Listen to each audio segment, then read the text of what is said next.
You're welcome, honey. Bonsoir, Alex Perron. Bonsoir. Comment a été votre premier soir à Drummond? Ben, super le fun. Puis honnêtement, ça fait longtemps que j'avais pas fait de version cabaret. Je suis souvent dans les salles, tu sais, en rangée, tout ça. C'est complètement différent quand tu es en formule cabaret parce que les gens sont assis à 4, donc ils jasent un peu plus, ils te répondent un peu plus. Souvent, bon, à partir de la deuxième partie, ils ont pris une bière ou deux, ils sont comme plus déjeunés. Moi, j'adore cette espèce d'ambiance-là, puis qui mène un peu plus de folie aussi. Puis comme je termine avec mon seul personnage, qui est une espèce de chanteuse de cabaret, je trouve que ça s'y prête franchement bien. Fait que non, ça a été une super belle soirée.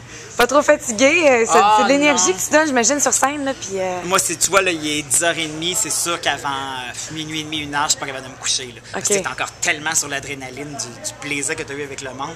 Tu sais, même si je me couchais, là, je ferais juste tourner puis repenser à ça, là. Mais ça fait longtemps que tu n'étais pas venu à Drummondville, je pense, hein? Je suis venu au mois d'avril. Ben, au Centre culturel. C'est ça, exactement. Mais le box-office, honnêtement, même avec les mecs comiques, on l'a jamais fait non plus. C'est vraiment la première fois.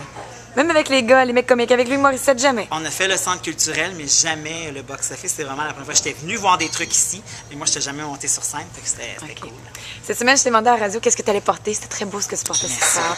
En passant, vraiment, tu as des mollets d'enfer. My God! Première chose que j'ai remarqué quand tu es monté sur scène, je vais te... My God, regarde les mollets. Je les travaille depuis des années. Montre voir, on peut se les voir, là. Écoute, tiens. Hey, c'est de la... Hein? C'est du mollet. Puis t'avais sorti tes bras de soirée, c'est ça que j'ai mis mes bras de soirée, oui. Alors, t'es là pour demain soir aussi. Oui. C'était plein, là, quand même, ce soir. Oui, ça avait l'air, en tout cas, parce que moi, je vois les premières rangées, mais après ça, je vois plus vraiment à l'arrière. Ça avait l'air pas mal plein. Mais moi, honnêtement, que ce soit plein ou non, c'est pas l'affaire qui me...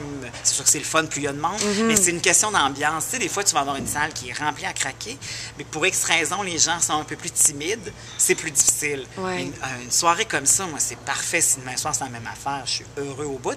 Puis c'est mes 2 derniers shows de l'été. Après ça, je tombe en congé, je reprends au mois de septembre. Fait que je trouve que ça finit super bien. Je suis bien content. Qu'est-ce que tu vas faire de tes vacances? Un peu de plongée, parce que je fais de la plongée depuis l'été dernier. Fait qu'on va visiter quelques coins du Québec en plongée. Sinon, écoute, je vais tellement pas voir souvent ma famille à Québec, puis j'ai de la famille dans Charlevoix. Fait que ça va être un trip de famille. Puis là, tu repars en septembre pour combien de spectacles? Tu tournes jusqu'à quand, ce spectacle-là? On est à booker 2011, là. Fait que je regarde pas trop ça d'avance, je te dirais. J'y vais au fil des mois, en fait. Mais c'est ça, on se rend jusqu'en 2011. Est-ce que tu penses déjà tout de suite à ton prochain ou c'est encore loin, là? Un jour à la fois, là? Je déteste tellement cette question. Non, on va passer, on va passer une autre. Hey, excuse-moi. Je le sais parce que t'es pas la première qui me la pose, tout ça.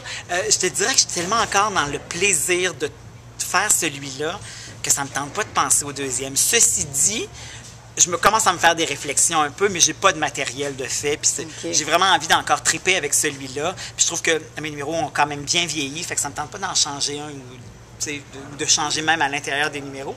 Fait que pour le moment, j'ai juste envie de triper avec le monde en salle puis de profiter de ce plaisir-là parce que en tout cas, pour moi, ça a été ça, puis c'était mon premier show. Quand tu montes un show, c'est tellement de longue haleine. T'essayes, tu coupes, tu raboutes, tu changes des numéros, tout ça. Fait qu'on dirait que là, peut-être par paresse, mais j'ai juste envie d'avoir ce plaisir-là avec les gens ensemble. Puis pour ceux qui arrivent à ton spectacle au Centre culturel, t'as-tu coupé, comme tu dis, t'as-tu changé un petit peu ou c'est genre au début que c'est plus difficile, là? Oui, c'est il y a 1 an et demi, là, où quand j'ai commencé, où là, vraiment, on gossait. Mais d'avril, maintenant, quelqu'un viendrait, il ne verrait aucune différence.